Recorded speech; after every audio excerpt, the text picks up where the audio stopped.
বিসমিল্লাহির রহমানির রহিম। প্রিয় শিক্ষার্থীরা, দেখো আজকে আমরা তোমাদের দ্বিতীয় শ্রেণীর বোর্ড বই 60 পৃষ্ঠা মজার একটা অঙ্ক নিয়ে আলোচনা করব। মজার একটা বিষয় শিখব। সেটা কি দেখো, লুকানো অঙ্কটি বের করি। প্রশ্নটা হেডলাইন কি বলো তো সবাই দেখে? লুকানো অঙ্কটি বের করি। আবার বলো, লুকানো অঙ্কটি বের করি। লুকানো অঙ্ক, তাই না? কিছু অঙ্ক দেয়া আছে, যে কোনো একটা সিস্টেমে পড়বে, তো পাশে একটা অঙ্ক দেয়া নেই, অর্থাৎ খালি ঘর যেগুলো আছে আমরা সেই খালি ঘরে একটা অঙ্ক বসবে, কোথাও সংখ্যা বসবে, তাই না? সেইটা আমরা খুঁজে খুঁজে বের করব আমাদের টেকনিক দিয়ে, তাই না? এটা কি মুখস্থ করার বিষয় না। দেখো প্রথমে আসো, প্রথমে দেখো একটা যোগ অঙ্ক দেওয়া আছে। কি দেওয়া আছে? একটা যোগ দেওয়া আছে না? তো যোগে দেখো যোজন আছে, যোজক আছে, যোগফল আছে। যখন যোগ অঙ্কের যোজন এবং যোজকের খালি ঘর থাকে, যোগফলে এখানে দেখো তিনটা অঙ্ক দেওয়া আছে, তাই না? এখানে এই যে যোজন, এখানে কয় অঙ্ক বিশিষ্ট বলো তো? কয় অঙ্ক বলো? এইটা কয় অঙ্ক বিশিষ্ট বলো? এই যোগফলটা কয় অঙ্ক বিশিষ্ট? জোরে বলো, কয় অঙ্ক বিশিষ্ট? তাহলে আমরা একটা বিষয় জানি, যোগ বিয়োগ এই প্রক্রিয়াগুলা কোন স্থান থেকে শুরু করতে হয়? কোন স্থান থেকে শুরু করতে হয়? জোরে বলো, কোন স্থান থেকে? এককের স্থান থেকে। আর যদি বলি কোন দিক থেকে, তাহলে কি হবে? তো এককের স্থান মানে কি? এই সংখ্যার একটা এককের স্থান আছে, আর এই সংখ্যার একটা এককের স্থান আছে, তাই না? যোগ করে আমরা এই যোগফলের কোথায় লিখেছি? এককের স্থানে, দশকের স্থানে না শতকের স্থানে? এককের স্থানগুলো যোগ করে অবশ্যই এককের স্থানে লিখতে হবে, তাই না? কোথায় লিখবো আমরা? আবার বলো, কোথায় লিখবো? এখন দেখো তো এই যোগফলের এককের স্থানে আছে কত? বলো সবাই, বলো কত আছে?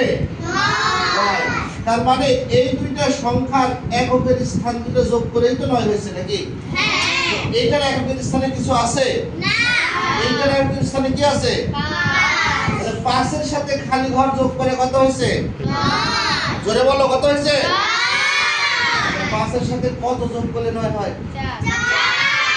এটা আমরা 9 থেকে 5 বিয়োগ করলে পাবো না?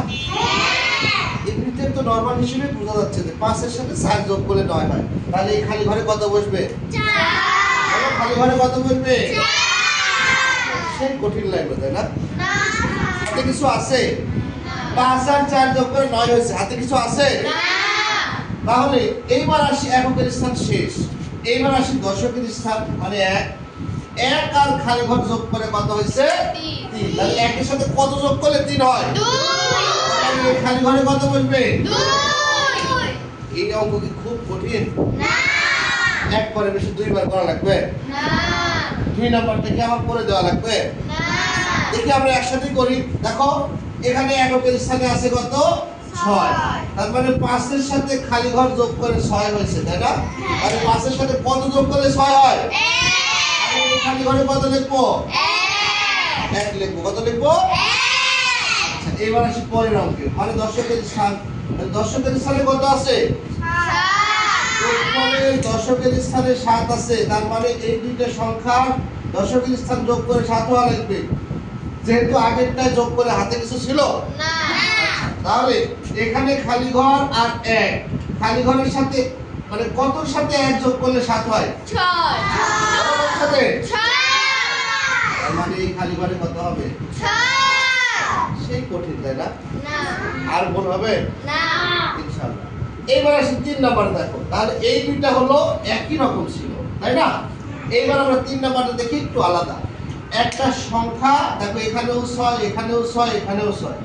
এইটার আবার ডালপালা হয়েছে দুইটা। দেখো ডাল হয়ে এখানে কত আছে?